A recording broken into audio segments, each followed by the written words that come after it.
Today, we've got a great one at a basic level, and I am fired up. We are talking about a route tree for young quarterbacks, young coaches, young wide receivers, little quarterback training to understand offense, and it's coming up right now.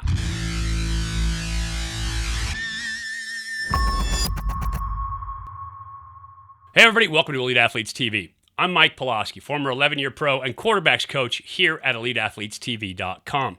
Today, I want to talk to you about what a route tree is and how you build an offense based on that route tree. First, if you're new to the channel, young athlete, young parent, young coach, new to the game, trying to understand football, please subscribe to the channel, ring the bell. That way, you make sure you get notified with all this training content that we have coming out to teach you about the game of football. If you're a fan, you're going to love this as well.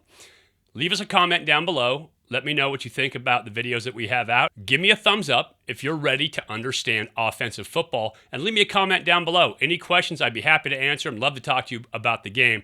And please remember, share this out with your teammates, coaches, friends, family, anybody who has an interest in the game.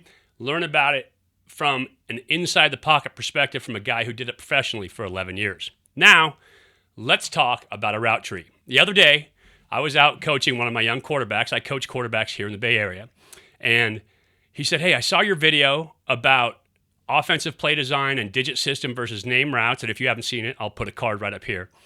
But he said, what is a route tree? And obviously this young quarterback played in a named offensive system. So in the very basic terms of what a route tree is, it is a way of describing all of the routes that you have in your system by position. And so it's the simplest way to communicate and to show and to illustrate, really, for a quarterback, receiver, anybody on the offensive side of the ball, how many different routes you have and what they are named. Now, a lot of people think that you only have route trees in a digit system. By that, I mean you're calling each route by the number. But you actually have a route tree no matter what offense you're in that your receivers run a certain amount of routes, and you can draw them all up in a route tree design to simplify. And so, that said, a route tree is the simplest way to describe the routes that each individual receiver will run. We're going to take a look at it in my college playbook, and then I'm going to show you how you would design an offense from some images from game film based on that route tree design. So right now, let's dive in. I'll show you my college route tree from when I was a quarterback at Cal in the Pac-10, and we'll move on from there, and we'll talk about how to design an offense. So here it is, the legendary route tree. And as a wide receiver, one of the first things that you need to understand, the majority of route trees that I have ever seen have your even routes going in towards the ball. You can see the ball is right here. Your odd routes, in terms of number, are going out, and that's away from the ball. And no matter which side of the ball you're on, that holds true. So this is the Z, in this case, in my Cal offense. Our Z always played to the right side of the ball, and so all of his odd-numbered routes, 1, 3, 5, 7, and then 9, were all outside routes. All of his even-numbered routes, you can see 0, 2, 4, 6, 8, all headed back in towards the ball. Now, that said, the reason I say this is the simplest way of describing routes for a receiver, you can see all of your routes in one place here. You'll notice on the side of the route tree here, we have LOS, that stands for line of scrimmage, 5 yards, 10 yards, 15 yards, 20 yards, 25 yards, all of those describing the depth, and you can see the depth at which all of these breaks take place. And so for our offense at Cal, we'll just go through the routes here. A 0 was a dart. And you can see Terry Shea was our offensive coordinator, and he designed this playbook. And I love the fact that he didn't just give you the number, but he also gave you the name of the route. And this is what I was saying, that named route offenses also have route trees. You could take this 0 out of here, and this would just be a dart. And you can go through and name all your routes, and it would still be a route tree. It would just be different. It wouldn't be a digit route tree. So again, even inside, 0 is a dart. You can see it comes off that main stem, dart inside. 1, in this case, quick out. You can see the depth. It takes place at 5 yards as the break. 2 is a quick post, he called it, or a slant. Now, we used to time out our routes with steps rather than depths because each receiver is different. And so we would make our breaks on step. And so this 5-yard quick slant is really a 3-step slant. And I'll actually do a video about that, figuring out your depth as a wide receiver. But number 3 in our offense was an out, a standard deep out, speed cut out. And you can see that takes place at 12 yards.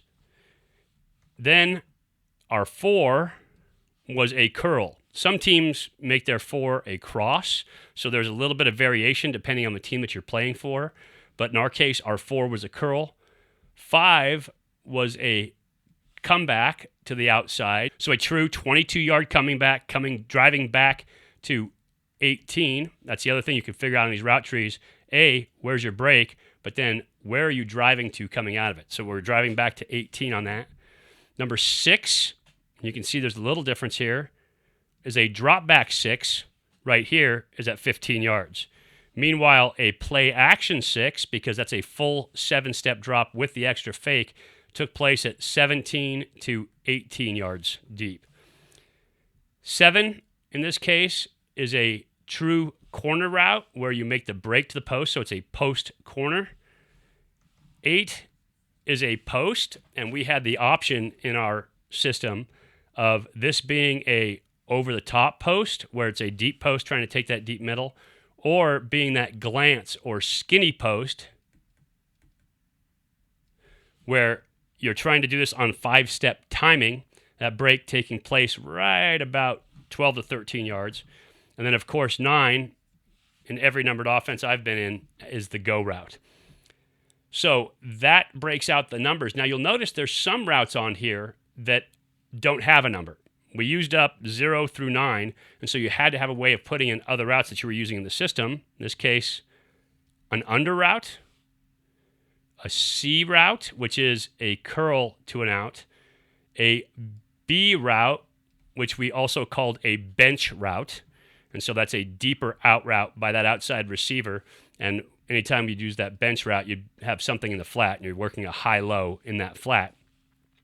And so those routes had names to them. Last one here, hook up over the middle of the ball as that receiver. And so if you're running the hookup, you're working something with it where you may have an inside receiver running something like that. So trying to 2-on-1 somebody outside in the flat. So that's your route tree.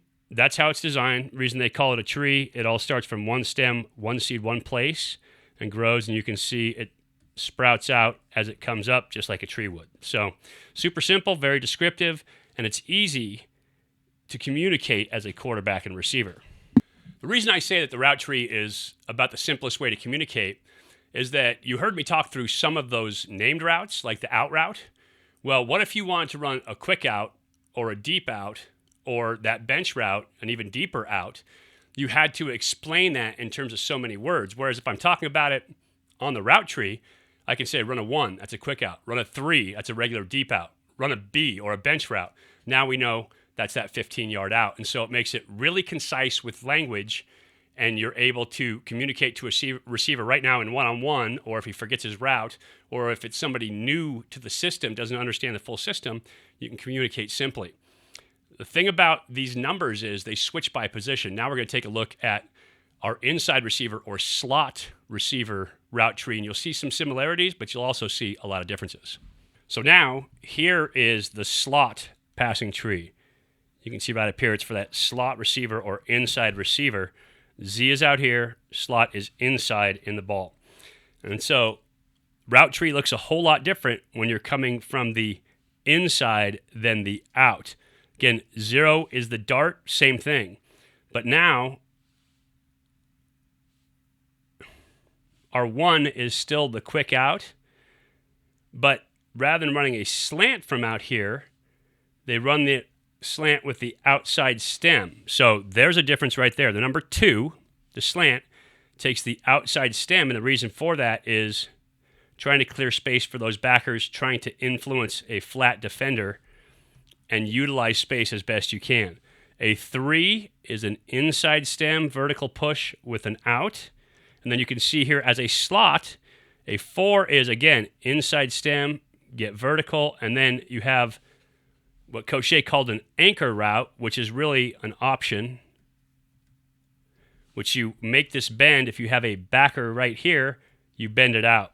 If you're facing some kind of safety pressure, you can bend this in, and so you're opening to the open hole.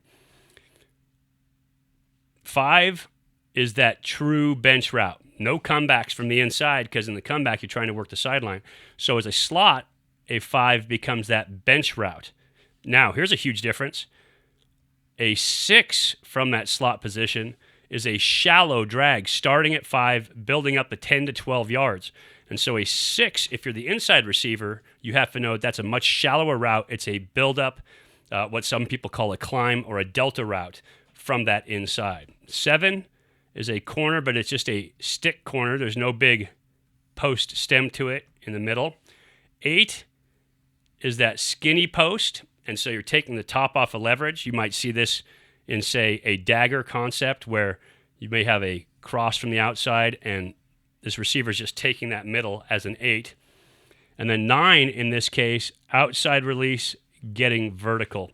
And you can see also put in motion with the under route, slot to the outside, running that under, where you might run the under here, a dig over the top of it, or run the under sit and run a circus or corner route by that outside receiver.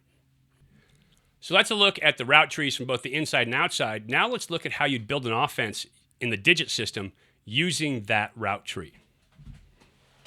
So you have 11 personnel in the game, 1 back, 1 tight end type. And we're going to build routes. We see we've got cover 2 here. And so what would we build versus cover 2? Well, how about if we wanted to do twin smashes? So twin smash routes, and which means you're going to have outside receiver sit, inside receiver, run that corner over the top. Again, outside receiver would run the under or smash, inside receiver run the corner from here. You could also have this receiver make it a snag or a spot route where he runs a 0, a dart, and a 7 over the top to leverage this receiver hard right now and get that corner route open, making sure that you're taking advantage of those flats defender. So all you'd have to do is come up to the line of scrimmage. In this case, you have mirrored wide receivers. You'd call whatever pass protection you have on. Here in the old Cal nomenclature, let's call it silver, which was our half slide. This man would stay locked in here, and we'd start the slide from here.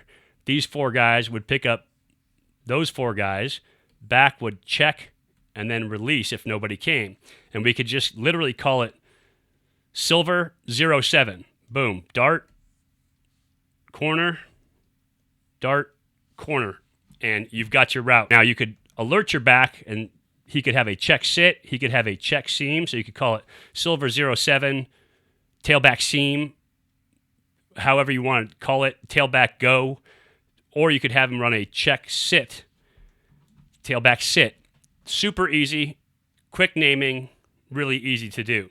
What if you wanted to run something different where you had a 3 receiver route? Let's say you were keeping your tight end in the game to block in this case, back staying home over here, and you just wanted to run a 3 receiver route. You could run something like 768 and tight end check, release late if nobody comes. This case, you got cover 2, so you'd get your tight end out. That would be an easy one. What if you wanted to run 3 vertical on this case? Well, you could run that same stay protection, back and tight end staying in, and you could run 9, 80, 9, and since you're on the left hash, work that free safety on a 2-on-1 up top.